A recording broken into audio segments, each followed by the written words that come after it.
Hello and welcome. Today we're going to make taco seasoning and, by way of that, tacos. There are a few variations of the mixture depending on how quickly you're going to be using it. I'll point those out as we get to them. Before we get to the ingredients, as always, I want to thank those who have subscribed and are watching and sharing the videos.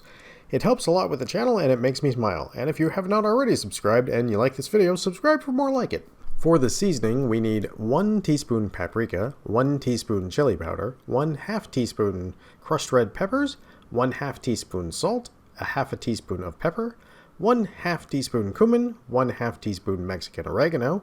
Now, also, depending on if you're planning to store the seasoning, you will need 2 teaspoons garlic powder and either 2 teaspoons of onion powder or 1 tablespoon of dehydrated minced onions. If you are making it directly into the ground beef as you make the seasoning and just cooking it at that moment, I would sub the powdered garlic for minced fresh garlic. That makes enough seasoning for 1 pound of ground beef, pork, or chicken. If you are unable to find Mexican oregano, you can use 1/8 of a teaspoon of basil and 3/4 of a tablespoon of marjoram and get it close to the flavor. It's not perfect, but it will be close enough. Now, in addition to that, for our tacos, we are also going to need 4 ounces of finely diced green chilies, in this case I'm using the can, and 1 teaspoon of tomato ketchup. The canned chilies come in mild, medium, as well as the hot that I'm using, so pick that based upon your preference for spiciness. If you're using fresh diced chilies, as long as you dice them very small, they should be good to go, and I'll note that there is a small change for using fresh in a moment.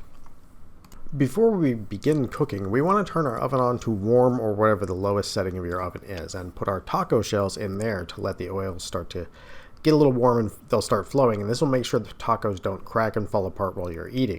If your oven doesn't have a warm setting, just set it on the lowest setting and after about 10 minutes crack the door open on the oven while you're doing it, and that'll just get it warm enough that it'll become flexible.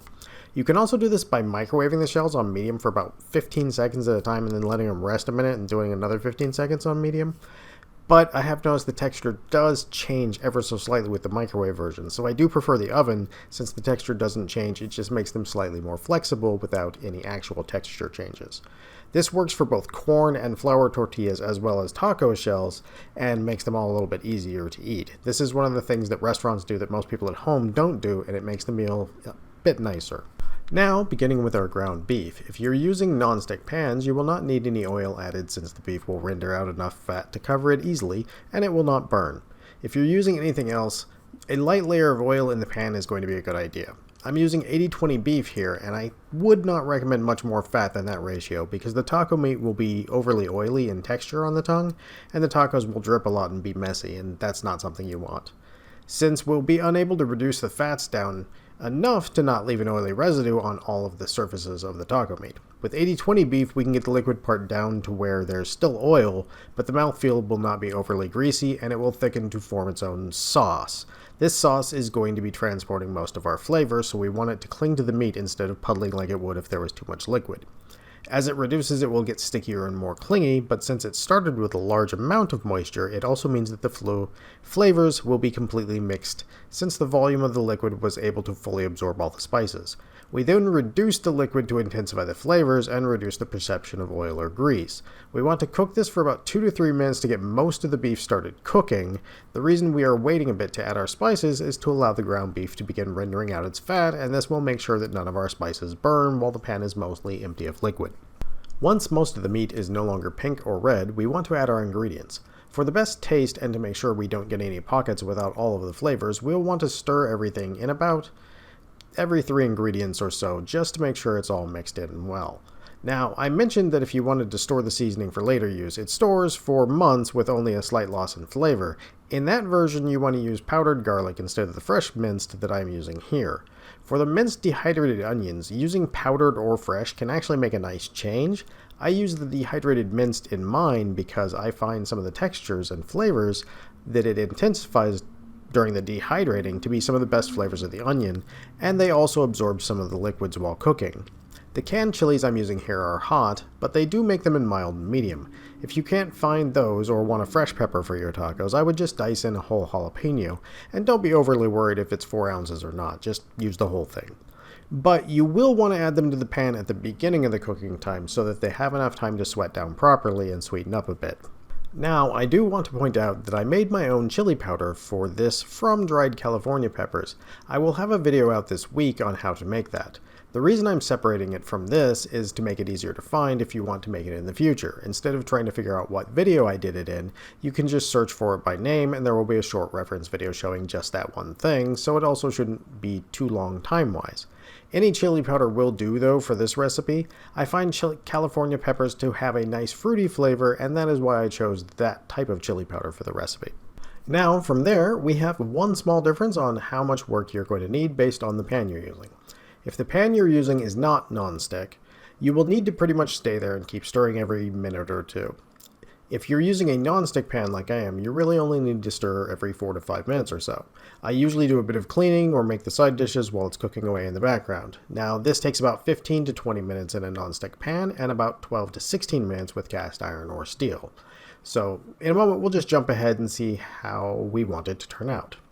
Now what I'm waiting for is about a third of the mixture to darken up, and once we get it to about here we want to check it for our salt and pepper. From my taste, I was good and it didn't need any further salt. Oh yes, really quick for anyone who is wondering, the ketchup is there to add a hint of tomato and more importantly a bit of sugar to help with the browning. You don't have to have it, but I find that it rounds out the flavors nicely without adding any actually noticeable sweetness.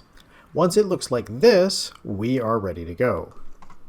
Now we can get the taco shells out of the oven, and if you give them a small flex, you'll be able to see they are still hard shells, but they are noticeably less fragile. They don't shatter or break as easily. And bonus for not making our friends or relatives get taco contents all over their laps.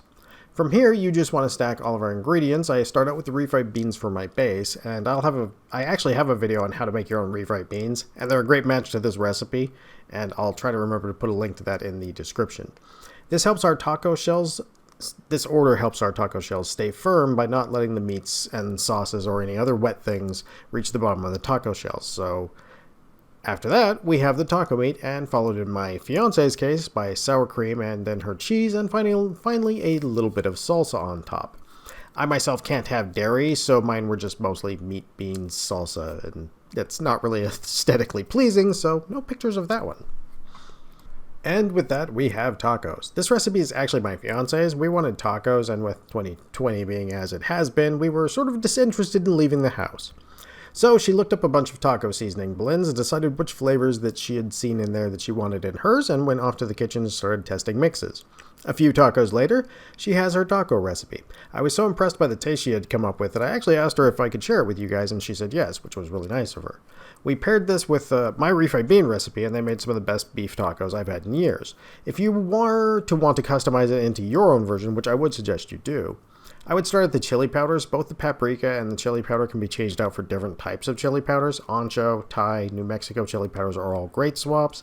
Smoked paprika or maybe sweet paprika could also be a swap that might make it the one you like. Alright, I could talk about this stuff forever. So with that, I hope you all have a great day, and I hope you have a great meal.